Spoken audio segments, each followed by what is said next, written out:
Mais cedo eu estava conversando com a professora Lin sobre a necessidade de falar do histórico desse periódico, que não começa do nada, que não começa sem nenhuma reflexão prévia, e mais que isso, é fruto de um desejo amplo e que percorreu alguns anos para se concretizar como, vamos ver aqui, quer dizer, ser concreto no virtual. Mas antes eu queria só tocar em dois assuntos que foram tocados na mesa e que perpassam a revista e que, de alguma maneira, ajudam a esclarecer algumas questões. Uma é quando a gente decidiu que ia ser uma revista brasileira de EJA, justamente por pensarmos que o que faz algo ser brasileiro, né, nesse país, o que faz algo ser de extensão territorial.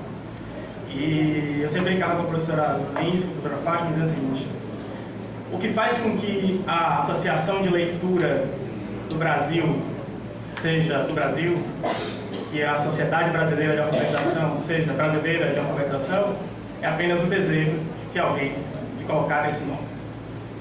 Quase sempre são iniciativas de 2, 3 professores da Unicamp, da USP, da Federal de Minas, de algum lugar, que dizem que é brasileiro. Às vezes, tal como a Sociedade Brasileira de Alfabetização, tem apenas 5 ou 6 pesquisadores da mesma universidade. Então, é o desejo que faz. A outra coisa é que, para se equalizar A1 ou A2, faz como P1 em diante, que precisa ser eletrônico e não impresso. Ao contrário. Então, vamos lá. Essa conversa sobre a revista começa muito antes dela existir e de forma para além da instituição. Ou seja, a gente começou a pensar isso aqui em como dar vazão às produções que existem em educação de jovens e adultos. Existe um universo muito grande de produções de jovens e adultos, por várias questões que não nos vale tocar aqui, em questão inclusive de uma percepção, de certa forma, preconceituosa sobre o campo. São muitos textos que não são acolhidos nas revistas ao longo de nosso território nacional. O exemplo disso, talvez o exemplo mais vigoroso disso, seja o fato de quando lançamos o chamado para um único número, recebemos quase 50 textos. Não é pouco, é muito texto. E continuamos recebendo. Cada vez que eu abro o portal, eu vejo lá que tem 5 textos para designação, 5 textos para designação. São pessoas que estão trabalhando em EJA no país todo e fora do país e que não encontram espaço para publicar. A revista veio para suprir esse lugar, para dar voz e, de certa maneira, para que o discurso de EJA, que tem um espaço já muito bem encontrado no discurso político, no discurso de afirmação política, no discurso de militância, encontre também um outro espaço, que é o espaço da produção acadêmica, da produção científica, para dar vazão a isso. E aí se imprimiu uma sorte de dificuldades que tem a ver com a nossa licença precária, a nossa dificuldade mesmo de pensar isso. Nós, quando começamos a pensar uma revista de educação de jovens adultos, eu acho que eu tinha a experiência de um outro periódico, né, de ter feito um outro periódico. Além disso, ninguém mais tinha. E mesmo assim, era o primeiro momento que teríamos contato com esse portal, que é um portal que está na UNEB, é um portal feito pelo IBICT, para que as revistas nacionais começassem a ter um espaço estável para publicação em seu modelo eletrônico, já que um dos critérios para você ter uma revista bem qualificada é que ela seja uma revista eletrônica. E nós, além disso, havia um desejo também do IBICT de converter periódicos de baixa percepção, ou seja, não falo periódico de baixa percepção, é um periódico que tem, sei lá, 100 exemplares, 200 exemplares, 500 exemplares publicados, né, e que acaba se circunscrevendo apenas ao muro da universidade. Tem uma dificuldade muito grande de ultrapassar o muro da universidade e causar impacto para além de seu muro, de seu território mais imediato. O que é não só uma implicação do ponto de vista do Quadros, mas também uma um processo que qualifica a própria universidade, né? Ajuda na qualificação e na percepção da sua universidade em alguns processos, inclusive de ranqueamento da universidade, para quem se interessa por isso.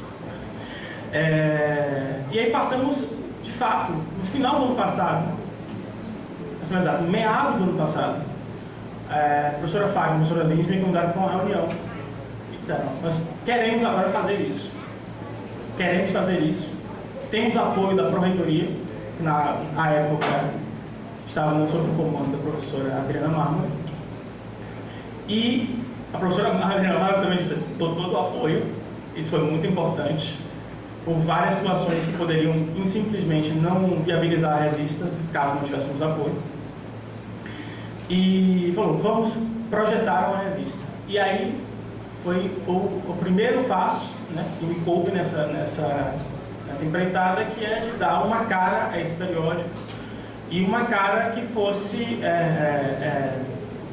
que representasse os anseios do próprio Neja. E eram anseios para além de fazer uma publicação local, de fazer uma revista que não tivesse continuidade, de fazer um produto que fosse natimorto, né? Como muita coisa que a gente acaba fazendo na universidade, que tem muito valor e que acaba ficando esquecido no departamento, colocado escanteio, por aí vai. E na elaboração desse projeto foi daí que surgiu a ideia de fazermos da revista, darmos o nome a ela de Revista Brasileira de Educação de Jovens e Adultos. Simplesmente porque foi o único nome que cativou todo mundo.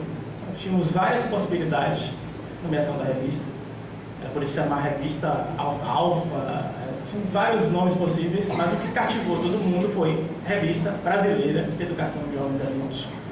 Inclusive, coloca os sujeitos que estão envolvidos nela num processo de elevação de sua própria autoestima. O sujeito que publica na Revista Brasileira de Educação de Jovens e Adultos é bem diferente daquele que publica na revista de algum lugar, no canto.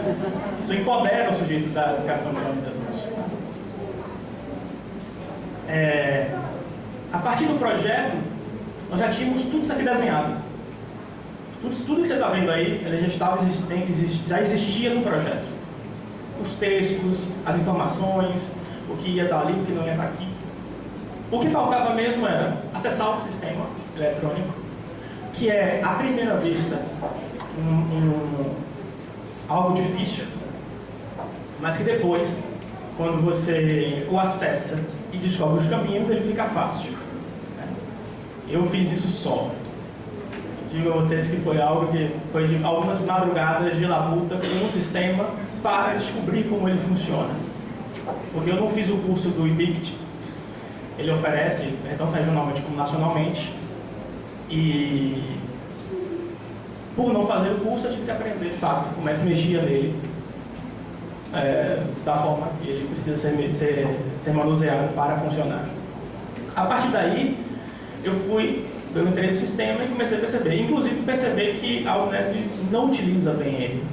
A gente precisa de mais periódicos, e quanto mais, nesse caso, quanto mais melhor, já que só temos funcionando de fato, não apenas hospedando, 2 periódicos. E a Revista Brasileira de Educação de Jovens e Adultos, a Revista de Finanças, Gestão, e eu esqueci o outro termo, na Revista de Finanças, que estão funcionando.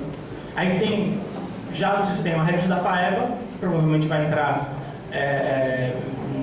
nesse semestre, pelo menos foi isso que me disse a professora Liege, e existem outros 2 periódicos que são apenas hospedados, mas sem funcionalidade. Mas já está lá? Não. O sistema entrou hoje. Já está lá? Então, ótimo. Então, mais um periódico. E é bom que tenhamos dezenas. Se vocês abrirem, por exemplo, o portal de uma universidade como a Santa Catarina, ou da Federal de Pernambuco, ou de outros federais, vocês vão ver dezenas de revistas, inclusive periódicos que migraram totalmente de sua forma impressa para online. Inclusive porque facilita a difusão, já explicando o porquê dela ser online, facilita a difusão e permite um outro tipo de relação com o texto acadêmico. Se eu antes, para poder ler um único texto, eu teria que adquirir uma revista ou encontrá-la, eu agora posso consumir um único artigo. Posso ir até aquele artigo e ter apenas aquele artigo. É uma outra relação, inclusive, de leitura. E aí, a partir desse acesso, nós começamos a disponibilizar aqui o material, e a partir da chegada dele é que se iniciou aquilo que nós imaginávamos que poderia ser assim. Eu previ que receberemos algo em torno de 20 a 30 textos. Eu falei à professora Adriana Marmo, não, nós recebemos uns 20 ou 30 textos, e por fim tínhamos mais de 50. Então, temos ainda